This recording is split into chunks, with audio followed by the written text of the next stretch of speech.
When you're wandering through the early game Commonwealth, you might happen upon a very well fortified settlement to the southeast of the Starlight Drive-In on the eastern side of a small lake, called Covenant. You'll know it because of the really huge concrete walls with big old turrets all over them, and there'll be some guy in a leather jacket that's gonna start asking you some really familiar questions, like, I've heard these somewhere before questions, verbatim. If you're able to pass 2 medium speech checks, you'll find out that it's to keep only good people, quote unquote, coming into Covenant, and that they're terrified of synths. Go ahead and sit down and talk with the dude because it's literally impossible to fail this test, and you'll be granted access to one of the creepiest towns in all of the stinking Commonwealth. Everyone in this town just seems really happy to be alive, but not that good kind of happy, like, I'm really happy right now because I'm desperately trying to cover up the emotional trauma of ending another human being's life with your bare hands. Talk to the people if you want, but all the conversations will boil down to them being terrified of synths and then immediately shutting you out after you ask the wrong questions. Then, find yourself a mercenary named Honest Dan. He's really hard to miss because he's the only guy that looks like he's not straight out of Before the Bombs Fell. After voicing his severe distaste of all the people in Covenant, Dan tells you that he's been hired to investigate a disappearing caravan that definitely passed through Covenant, but they all refuse to admit that it happened. You'll find the caravan a short walk outside of Covenant, and it's been completely destroyed. Upon further examination, you'll find a few cans of Deezer's lemonade, which shares the name of the robot in Covenant that will not stop trying to give you lemonade. Return back to Honest Dan and talk to him even though you can't tell him, hey, I found this lemonade that gives us hard evidence that the caravan was here, but rather just to say that you're gonna have to talk around and look for leads. There are 2 options of finding out what happened to the caravan if you don't want to just cheat and go to the area where they're being held without actually finding it out organically in-game. First option is to sneak around and look in the various trash bins and under beds and houses for various scraps of paper which all reference a safe test in one way or another. Some of these pieces of paper will reference something called the compound, which is where you need to start looking for. Alternatively, if you go into the town store and start talking with the shopkeep about what's going on in the town, she'll openly voice her distaste for Honest Dan and the investigation in its entirety. Oblige her by talking a bit of shit with her, and then doing a medium speech check, and she'll completely let slip the existence of the compound. She'll still sell you things afterwards, but she won't talk to you. Return to Honest Dan with this information, and he'll tell you your best bet for figuring out where the compound is probably on Jacob Ogden's computer in the office, and that Jacob Ogden has his password written down somewhere because of his poor memory. Now, don't bother trying to pickpocket Jacob because it's not on him, I checked. The piece of paper you need to find with the password on it is inside the common house that the citizens of Covenant sleep in.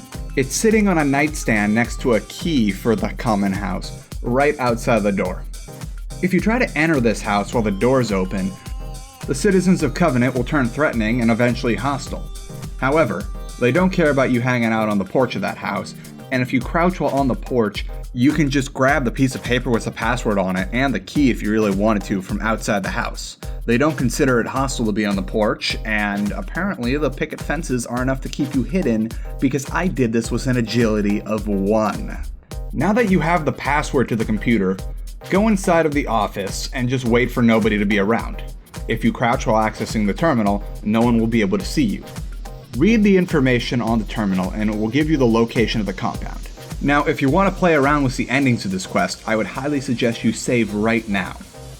You don't have to talk to Honest Dan and clue him in on the location of the compound, but it's part of the main quest if you do.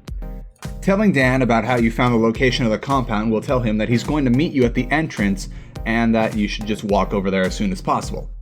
Don't worry about following Dan though, he'll just teleport inside of the compound as soon as you enter. As you leave, Jacob Ogden will plead with you to not investigate any further, which you can just completely ignore. There's really no reason to listen to him whatsoever.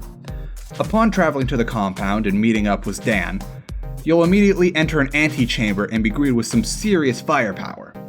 If you can pass a high-level speech check, they'll just let you walk in. They'll lead you right to the quest location. If not, be ready for a bit of a fight. Honest Dan can hold his own, but it's still going to be pretty tough. Now, either fight your way to, or be led on a tour of various torture and inhumane acts to a Dr. Chambers who wears a Vault-Tec lab coat. Chambers will explain what's been going on with the safe test and their quest to see if they can develop a psychological test to see whether or not a person is synthetic or not, and you'll see the missing Caravaner in one of the cages in the distance. She offers to pay you whatever Dan is going to pay you to side with her, and I'll let you make the choice yourself and remind you that you do have the option of loading that save you made if you were careful. If you side with Dan, you're going to have to fight your way out of the compound, which might not be much of a challenge if you already fought your way in, but you're gonna have to kill Chambers and the last few guards. If you were able to pass that high-level speech check and you still have to fight the guards, the turrets won't fire upon you, so that's a big bonus right there. After fighting the guards, you're clear to open the cage and loot anything you want, since there are a few goodies to be found inside of the compound, and talking to Dan will get you a very hefty reward, considering that there is an exploit where if you keep on asking her what if she's a synth, then taking the money, walking away, and then repeating the same conversation, you can indefinitely milk caps out of Dan. I understand though if that's not your thing, because it wasn't really mine either. Upon returning to Covenant, all the citizens will turn hostile on you, citing that you ruined everything, and once you kill them all, Covenant will now be considered an allied town with the Minutemen that you can build on. Alternatively, siding with Dr. Chambers means that you just have to talk to Jacob Ogden, who will then say that they have decided to join your cause. Building here is a little weird though, because the beds are never considered owned and you can't make much out of the resources around because it's considered stealing. However, things like the plants and the water are considered totally fine.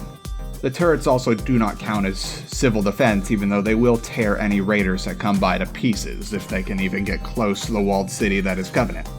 Either way, you've completed the quest, made some caps, and now you have a new settlement to play around with in a rather choice location for the northeastern part of the map. That's all for this quest. If you found this helpful, be sure to like and share the video with other people that might need help with it, and be sure to subscribe so that you can see more Fallout 4 quest guides and other such goodies in the near future. See you next time.